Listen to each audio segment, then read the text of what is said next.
こんにちは、健太郎です。今日はね、低気圧ね、雨の前の日は体が痛いとか歯が痛むとかね、頭が痛いとか、なんでそういう現象が起こるのかっていうところのお話をしていきましょうかね。雨の前とか低気圧っていうもので体がおかしくなっちゃう、不調になってしまうっていうものの箇所って結構限られてるんですよね。基本的には脳の入っている頭蓋骨内とか関節、あとお腹、あとは歯とかかな、全部共通して言えることっていうのは、そこに隙間や空間っていうものが存在していることなんですよね。関節っていうもので考えると非常に分かりやすいんだけど、関節の中もしくはお腹の中っていうのは空洞になってるんですよね。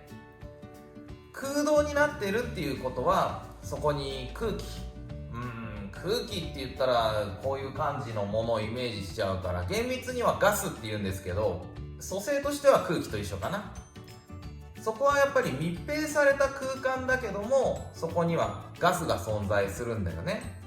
それが例えばそうだな、風船で例えてみるとイメージしやすいと思うんですけどね。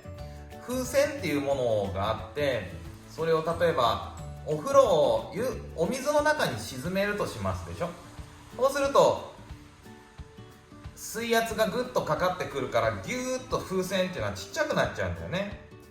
これが体でいうとこの気圧が高いとか高気圧、晴れてる時の状況っていうのは、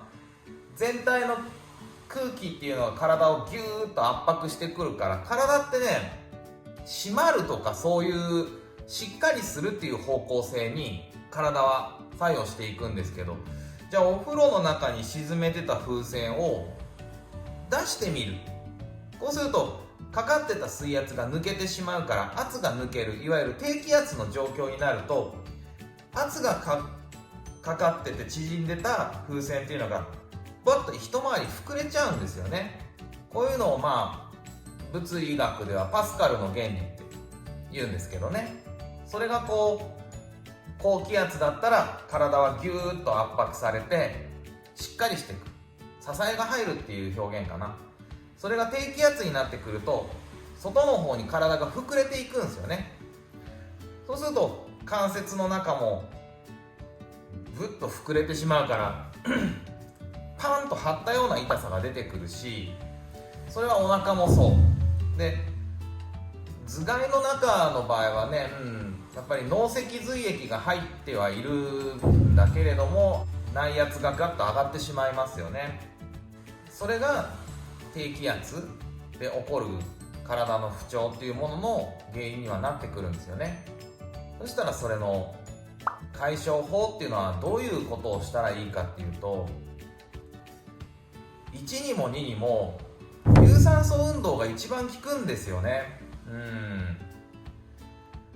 関節の中、お腹の中っていうものに、空洞の中にね、空気、エア、ガスっていうものが入っている。これはずっと同じ空気がそこにあるっていうわけではなくて、その周りの粘膜、毛細血管、血液っていうものが、その酸素だの二酸化炭素だの窒素だの運んできてね、それを供給したり吸収したりする。それで一定のその空間の圧っていうのをずっとバランスをとってくれてるんですよね、自律神経がね。でも血液の循環っていうのが悪くなってきて、供給過多とかになってしまうとパンパンパンって膨れてっちゃうんですよね。吸収して入れて膨れたもんが吸収していつも通りに戻りは別に問題ないんだけれども、そういう血液の循環っていうものが滞ってくると、その空気の内圧っていうものが変わってくる。これは脳脊髄液でも一緒で、一定の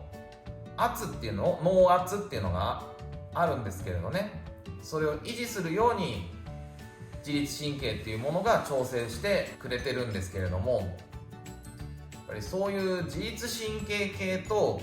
血液の循環っていうものが乱れてきてしまうと、起こってくる不調なので、実際ここ最近すごく雨が多くてなかなか外に出れないので、なかなかね歩け走れっていうのは言いにくいな、時期的にもね言いにくいあるんですけどね。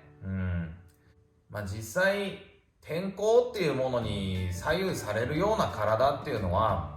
やっぱり極端に弱っちゃっているので、雨の日にわざわざ外出てね濡れながらやる必要は全然ないので、雨が止んだら外に出てしっかりそうだな40分から1時間ぐらいのウォーキングもしくはジョギングっていうものをしっかり習慣づけておけば、次の天候不順の時には体が傷んだりとか不調になったりとか低気圧の影響っていうもので体が乱されるっていうことは少なくなる、もしくはしっかり継続してれば影響されない体になっていきますのでね。運動っていうものがどんな状況でも体には必要にはなってきますんでね、みんな運動頑張りましょうね。健太郎でした。バイバーイ。